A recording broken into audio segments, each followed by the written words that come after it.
pula, angkatan perang kerajaan Kuntala sudah pula diberangkatkan untuk menghadang angkatan perang Dewangga. Sedangkan di wilayah kerajaan Kuntala bagian selatan, jauh di luar kota, komplotan pedang setan sedang pula bergerak menuju ke pantai selatan guna menyeberang menuju ke Pulau Belibis.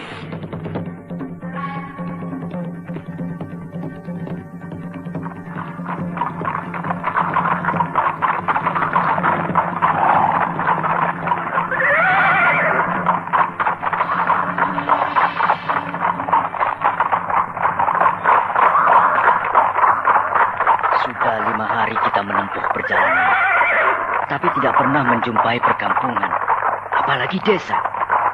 Yang ada hanya 1-2 rumah penduduk penunggu ladang huma. Wilayah selatan ini memang wilayah yang kosong, karena tanahnya kurang subur, sehingga penduduknya sangat jarang. Ya. Itulah makanya dipilih Pulau Belibis untuk tempat pembuangan Raja Kuntala. Sebab jalan yang menuju ke Pulau Belibis harus melewati wilayah selatan ini, yang alamnya masih liar. Liar? Iya, limbahnya sangat lebat. Selain itu, banyak rawa-rawa yang berbahaya, serta binatang buas, ular, harimau, orangutan, gajah, dan banyak lagi. Wah. Kau takut mungkin? Disuruh berkelahi dengan manusia lagi, biar dikeroyok 10 orang aku mau. Tapi kalau disuruh berkelahi dengan gajah, nanti dulu. Justru lebih enak berkelahi dengan binatang buas, sebab tidak punya otak, tidak seperti manusia. Tetap saja serem.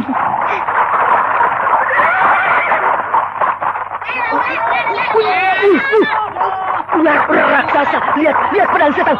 Lari.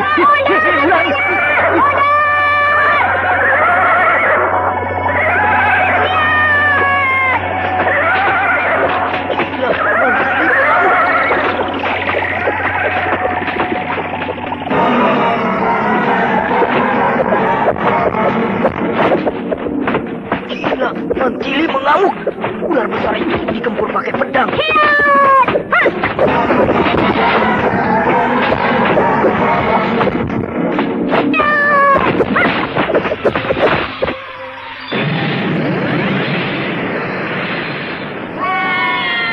Benar-benar pedang setan.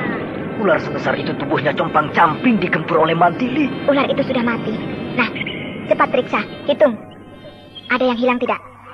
Ayo, bongkar perut ular itu. Ular itu sudah mati. Jangan takut. Ayo gunakan pedang kalian. Belah perut ular itu.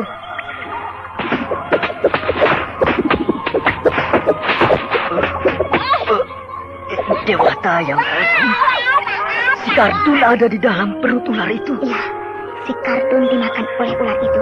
Lihat, perut ular itu sudah terbelah dan di dalamnya ada mayat si Kardun. Ular besar itu, ekornya membelit di atas pohon yang tinggi. Kepalanya menjulur ke bawah. Dan ketika rombongan kita lewat, si Kardun yang berada paling belakang jadi sasaran. Sudah, jangan rame. Lekas, kubur mayat si Kardun.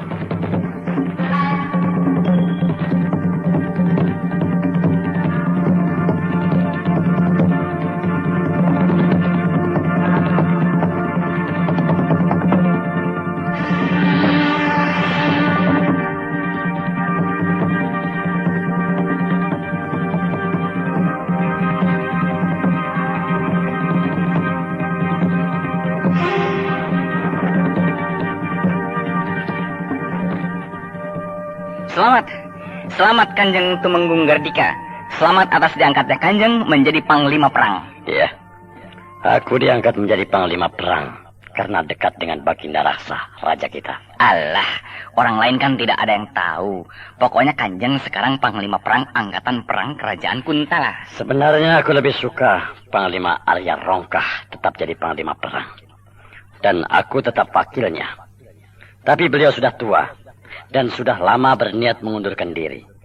Dan baru sekarang permohonannya itu dikabulkan oleh Baginda. Dan saya kira sudah saatnya pula Kanjeng Tumenggung menjadi panglima perang. Sebab sudah terlalu lama jadi Tumenggung, sekaligus menjabat sebagai wakil panglima perang. Ya, memang aku bangga. Akan tetapi juga was-was. Loh, kenapa was-was? Aku jadi panglima perang persis di saat negeri kita sedang dilanda perang. Kerajaan kita sedang terancam oleh munculnya pasukan perang asing, yaitu angkatan perang Dewangga yang kita tidak tahu angkatan perang kerajaan dari mana. Akan tetapi kehebatannya sungguh luar biasa. Terbukti dengan ditaklukkannya 3 kademangan dengan mudah.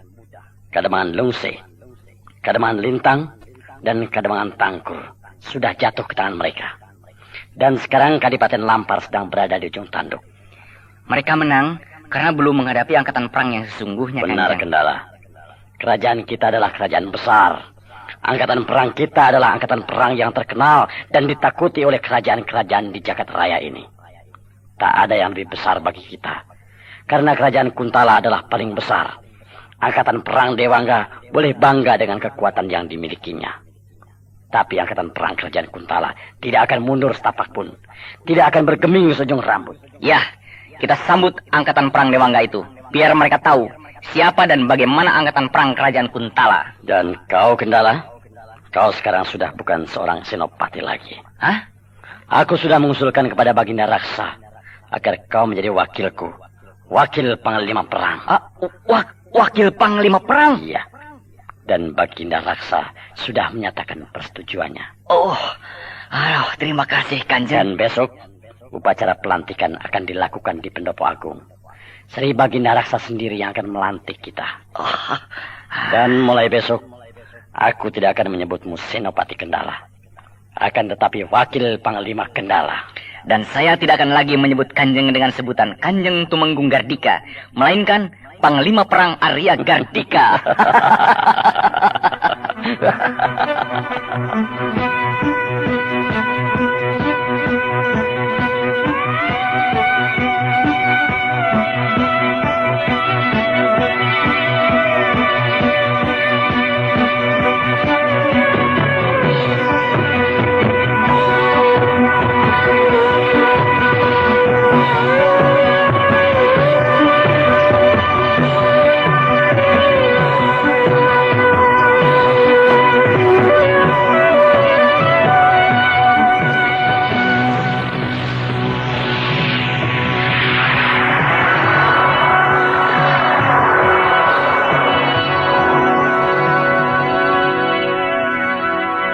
Para Panglima, Gotawa, Raden Samba, dan Dewi Harnum, saya mengucapkan terima kasih yang walaupun kalian semua dalam keadaan sibuk membenahi Kadipaten Tangkur yang baru saja kita duduki ini, akan tetapi kalian tetap memenuhi panggilan saya. Maksud saya memanggil kalian semua karena tidak ada waktu lagi untuk mengadakan perundingan. Nah, saya persilahkan semuanya melihat gambar peta ini. Ini Gunung Jembar, tempat mula kita berkumpul. Lalu kita bergerak ke sini. Pertama kali menaklukkan Kademangan Lungse. Terus bergerak dan menaklukkan Kademangan Lintang. Ini. Terus bergerak. Dan untuk ketiga kalinya, kita menaklukkan Kademangan Tangkur yang sedang kita duduki ini. Dari Kademangan Tangkur ini kita akan terus bergerak. Dan sasaran kita berikutnya adalah Kadipaten Lampar. Saudara-saudara bisa melihatnya pada peta ini. Letak Kadipaten Lampar sangat strategis. Batas wilayah Kadipaten Lampar adalah ini. Di sebelah utara dibatasi oleh sebuah sungai besar, yaitu Sungai Kambang. Sebelah selatan dibatasi oleh jajaran Bukit Sarenteng. Sebelah barat dibatasi oleh Lembah Hinyai.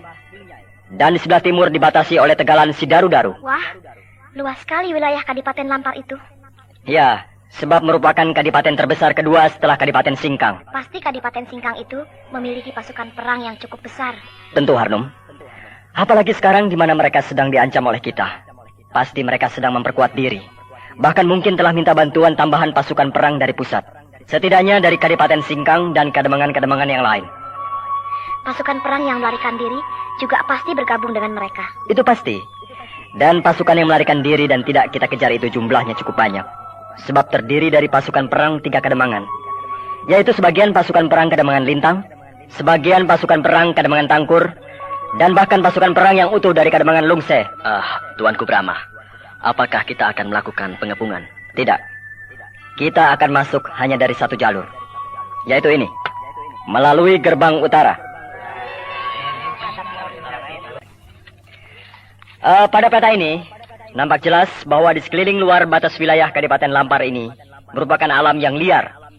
Masih merupakan hutan rimba yang lebat, jurang yang berbahaya, rawa-rawa yang dalam, dan sebagainya. Semua itu pasti akan menelan korban yang banyak. Pasti akan banyak yang mati oleh keganasan alam yang masih buas itu. Betul. Alangkah menyakitkan hati melihat pasukan kita mati konyol oleh keganasan alam. Dan bukannya oleh perang. Iya, memang benar. Bagi seorang prajurit, gugur di medan perang lebih terhormat daripada mati dimakan ular, atau dimakan harimau, atau jatuh ke jurang, atau pula tenggelam di rawa, serta hanyut di sungai.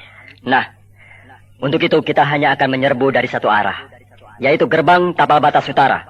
Medannya yang lengang dan terbuka memang memudahkan musuh dalam mengukur kekuatan kita.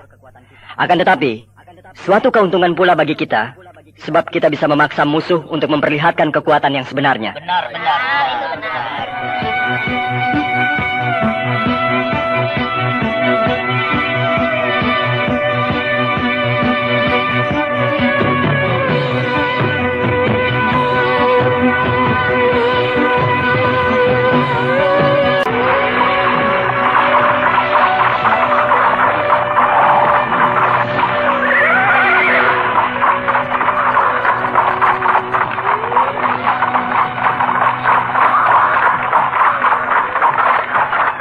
Kira-kira kapan kita sampai di pantai Gorowong, Mandili? 2 hari lagi. Sebentar lagi. Tapi dari pantai Gorowong, perjalanan kita masih terus dengan menyeberangi lautan untuk sampai di Pulau Pelipis. Ya.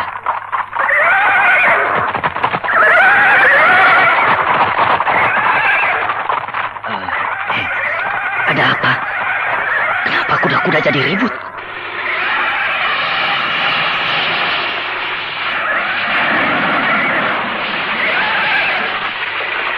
Lihat tuh, pohon-pohon di hutan sebelah sana itu ada roboh. Seperti ada angin topan.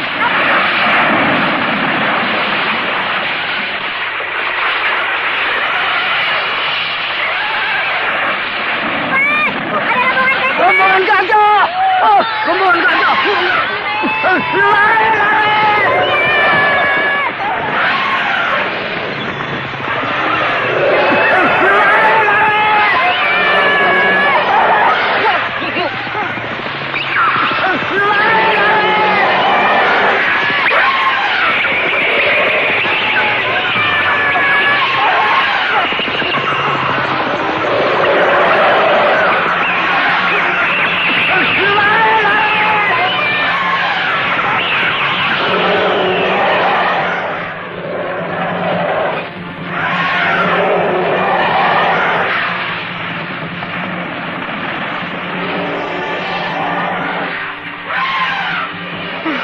Rombongan gajah itu sudah lewat. Oh, gila. Rombongan gajah itu banyak benar. 30 ekor. Wah. Kalau ada rombongan gajah, minta ampun. Tidak peduli ada apa di depannya. Dilabrak. Pohon besar dan kecil dilindas rata dengan tanah. Acak-acakan semuanya.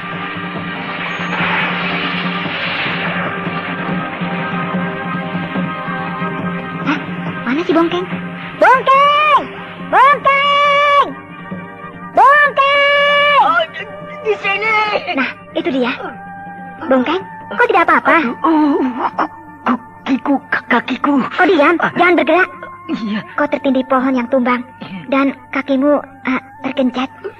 Akan aku angkat pohon. Ya, pohon ini aku angkat dulu. Iya.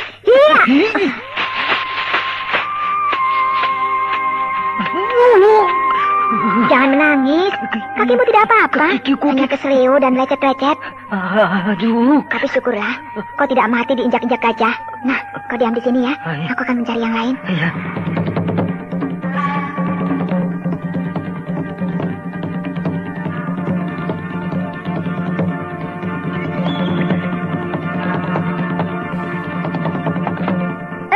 Kumpul! Sudah aman! Kumpul!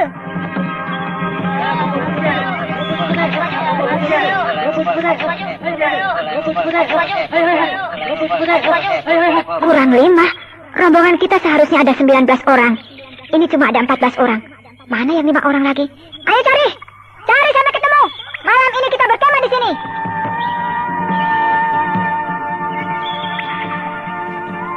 Sambil mencari 5 orang anggota kita yang hilang, cari juga dan kumpulkan barang-barang perlengkapan yang terceceran kemana-mana.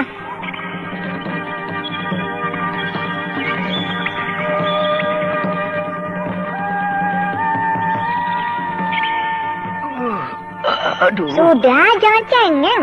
Seperti bukan laki-laki saja. Kok ini bongkeng. Keselio segini saja aduh-aduh. Tahan dong. Kau harus bisa menahan sakit. Kakiku. Uruskan kakimu. Aku akan urut yang keselio ini. Aduh.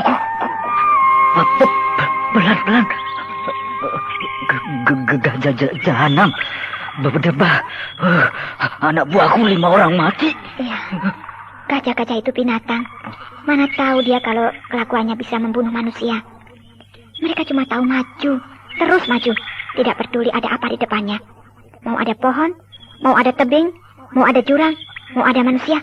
Pokoknya tabrak. Nah, kitalah sebagai manusia kurang sikap. Tidak cepat menghindar.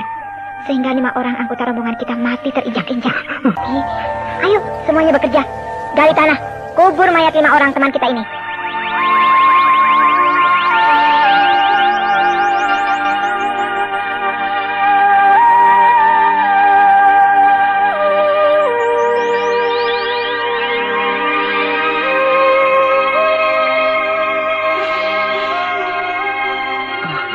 Kau sih, kalau ngasih nama sembarangan. Maksudmu?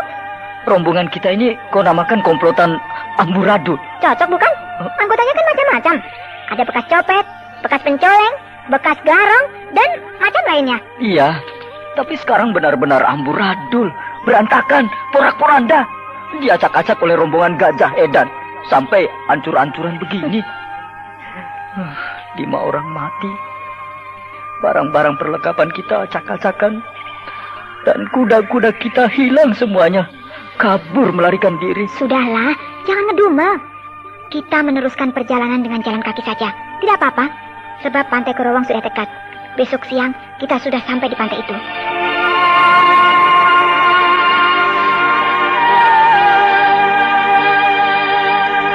Rombongan Mantili yang bernama komplotan amburadul sudah berkurang 6 orang. 1 orang dimakan ular besar dan 5 orang lagi terinjak-injak rombongan gajah. Selain itu, barang-barang perlengkapan banyak yang hilang. Dan yang lebih menyedihkan, kuda-kuda mereka semuanya hilang, kabur melarikan diri karena takut kepada rombongan gajah yang dahsyat. Sementara itu, angkatan perang Dewangga sudah pula meninggalkan Kademangan Tangkur, bergerak menuju Kadipaten Lampar, kota kadipaten kedua terbesar yang berada di dalam wilayah kerajaan Kuntala.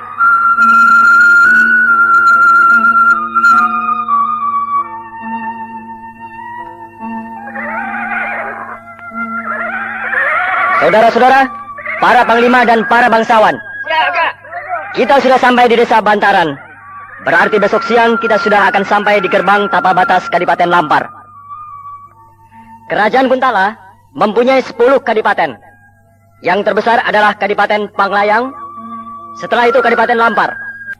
Oleh karena itu saudara-saudara, bersiaplah untuk menghadapi perang besar. Kalau kita berhasil merebut Kadipaten Lampar dan Kadipaten Panglayang, maka otomatis 8 kadipaten lainnya akan tunduk kepada kita.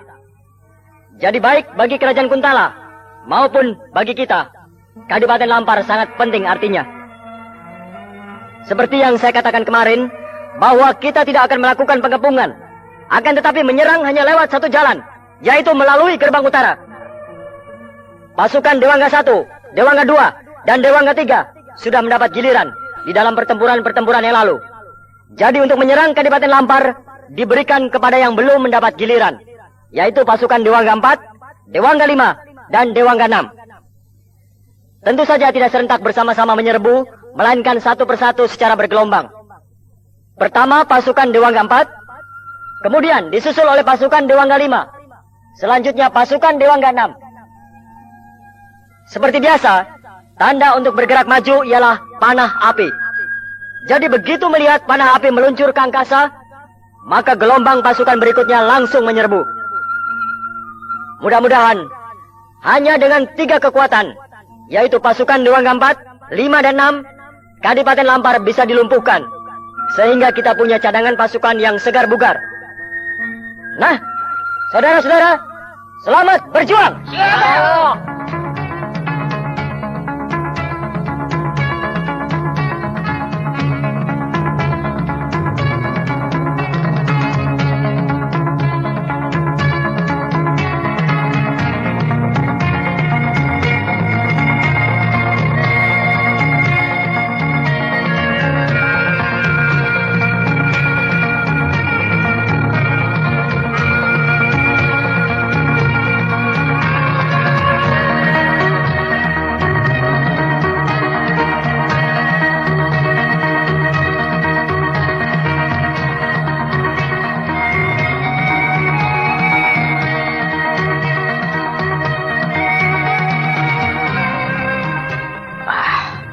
Sialan bener. Gajah-gajah itu memang gajah edan. Akibat mereka, kita kehilangan kuda. Yang mestinya enak menunggang kuda, jadi capek jalan kaki begini. Soalnya kakimu yang kesereo masih belum sembuh benar, sehingga jalanmu agak terganggu. Ya itulah. Seharusnya di saat kakiku sakit begini, naik kuda, malah jalan kaki. Kalau kau capek, berhentilah, istirahat. Lalu kau? Karena aku tidak capek, ya aku terus saja jalan. Jadi aku akan kau tinggalkan? Iya.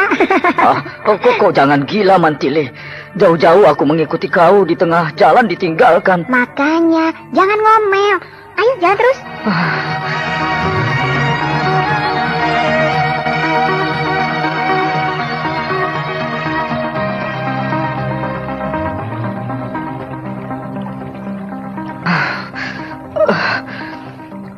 Kau memang manusia aneh, Mantili. Aneh. Ya, rombongan kita ini semuanya laki-laki.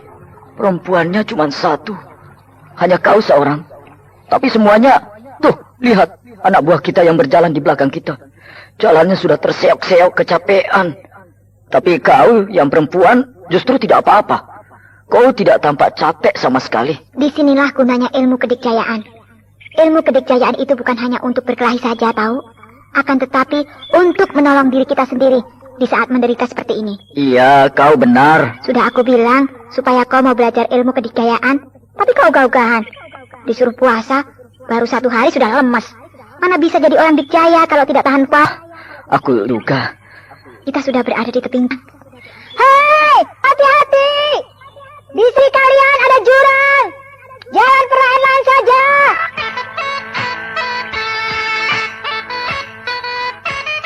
Bang Tili, tunggu. Jangan bongkeng. Lihat jurang itu. Aku ada di belakangmu. Dalam sekali. Kalau jatuh ke bawah, habislah sudah. Dinding dan dasar jurang itu batu-batuan yang runcing. Kalau jatuh, bisa jadi gugur, remuk, hancur luluh. Mau hujan. Iya, langit mulai mendung dan angin berhembus dengan kencang.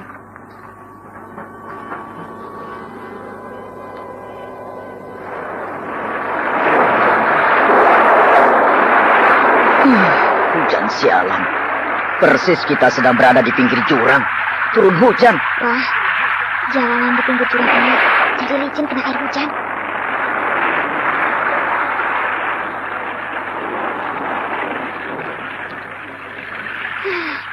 Hati-hati, jangan licin. Untuk balah. Aku terpleset. Untung cuma sedikit.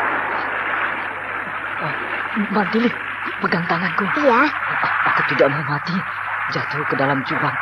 Aku mau mati karena berkelahi dengan musuh. Ngomong, jangan terus. Kalau harus mati jatuh ke jurang, asal sama kamu, ya kita mati bersama-sama. Aku mau. Hush, jangan ngaco kamu. Ayo, jalan terus.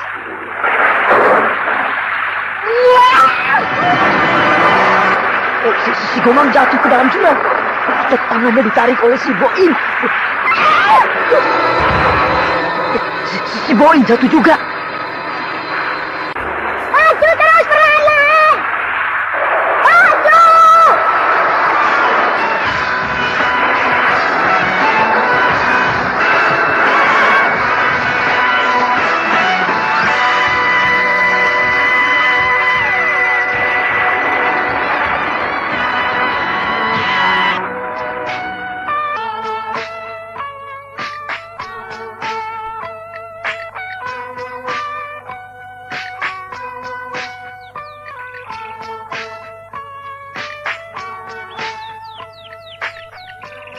Hujan sudah berhenti.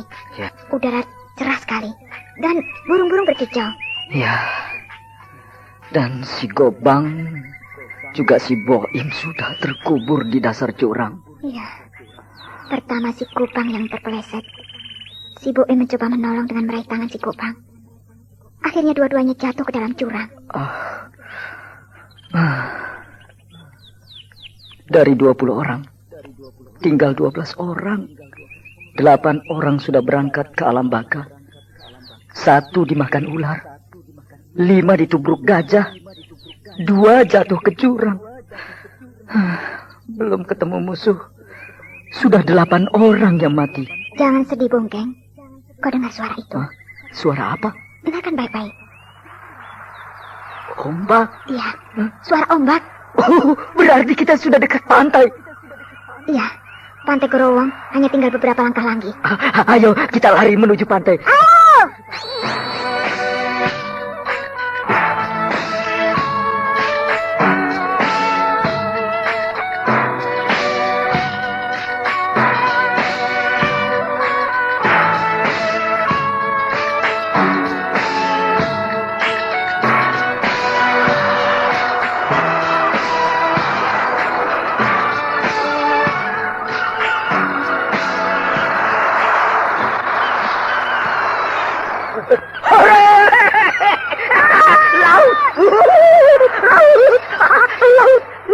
Inilah Pantai Gerowong. Lalu, Pulau Belibis di mana? Di sana? Di mana? Kok tidak kelihatan? Ya, tentu saja tidak kelihatan kalau dari sini. Lalu, Kita harus menyeberangi laut. kita tidak punya perahu. Pohon banyak. Nah, kamu, dan kamu. 3 orang mencari rotan dan akar. Yang lain menebang pohon. Ayo!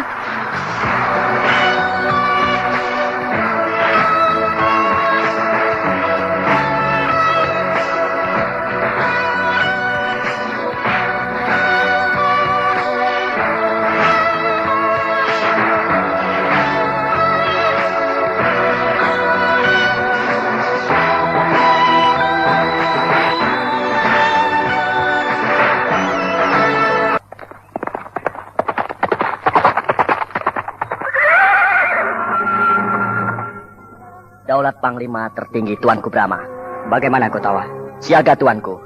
Pasukan Dewangga 4 sudah berada di mulut gerbang Kadipaten Lampar. Bagus. Mereka menunggu panah api sebagai tanda dari Tuanku bahwa mereka boleh masuk ke dalam Kadipaten. Baik. Mana panahnya? Ini, Tuanku. Ya!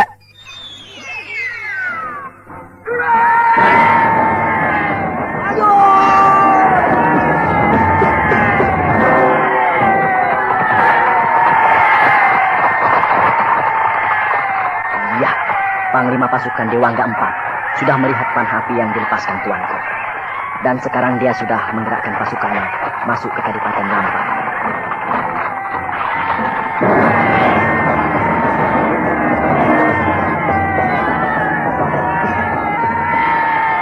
Pasukan Dewangga 4 sudah bergerak. Ayo, kita ke puncak tebing yang sana itu. Mau apa ke sana, Harni? Dari sana kita bisa melihat ke arah pertempuran. Ya, baiklah.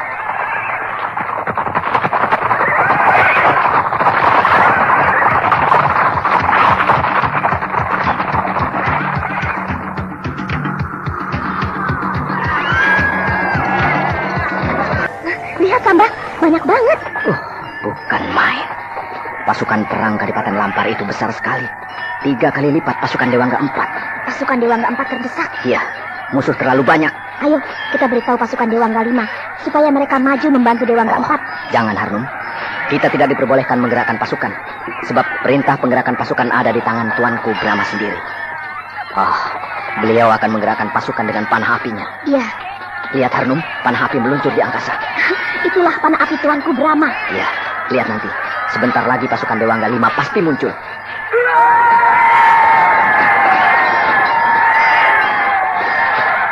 Nah, benar tidak? Itu lihat, pasukan Dewangga 5 sudah muncul. Wah, pasukan Dewangga 5 memacu kudanya kencang sekali berada paling depan. Lihat, pasukan Dewangga 5 langsung terjun ke dalam kancah pertempuran. Pasukan Dewangga 4 yang sudah terdesak sekarang semangatnya timbul dengan datangnya bantuan dari pasukan Dewangga 5. Wah, memang pasukan Dewangga 4 dan Dewangga 5 tidak terdesak, tapi juga tidak bisa maju. Musuh terlalu banyak. Sebentar lagi pasti ada panah api meluncur di angkasa. Benar katamu, Harnum. Nah, lihat, panah api meluncur lagi di angkasa. Pasti sebentar lagi pasukan Dewangga ke-6 akan muncul. Itu dia! Pasukan Dewangga 6 muncul! Itulah pasukan Dewangga 6 yang paling istimewa, dipimpin oleh Panglima Ringkin. Panglima Ringkin? Iya, Panglima perang Kerajaan Madangkara yang termasyhur itu. Lihat, dia tidak menunggang kuda, tapi hanya berlari-lari. Bukan main. Oh, hebat. Larinya melebihi kecepatan kuda. Iya. Ilmu lari cepatnya sudah mencapai tingkat tinggi. Iya, kedua kakinya seakan tidak menapak tanah, tapi melayang seperti terbang. Itulah Panglima perang Ringkin, Macan Madangkara. Aku sudah mendengar kehebatan Panglima Ringkin, tapi baru kali ini melihatnya langsung. Pantas kerajaan Madangkara sangat kuat. Rajanya Tuanku Brahma, seorang yang sangat sakti. Patihnya Patih Gotawa, ilmu kedijayaannya sangat tinggi. Begitu pula Panglima perangnya, Panglima Ringkin, ilmunya sangat tinggi. Itulah kelebihan kerajaan Madangkara dibanding kerajaan lainnya. 3 orang tokoh tertinggi kerajaan, ilmunya tinggi-tinggi.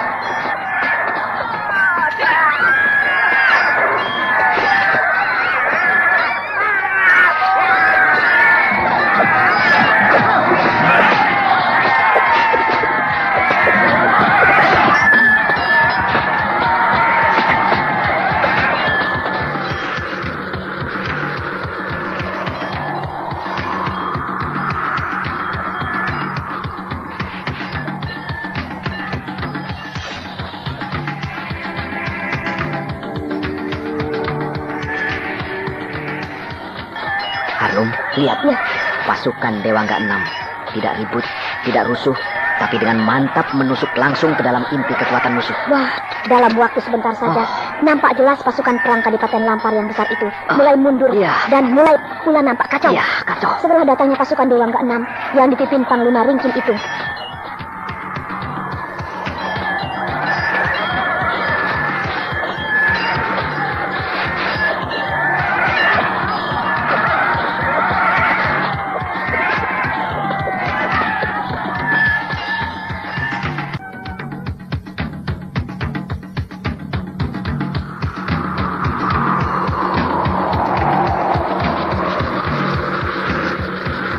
Pertempuran kali ini berbeda dengan pertempuran yang sudah-sudah, di mana musuh dapat ditundukkan dengan hanya mengerahkan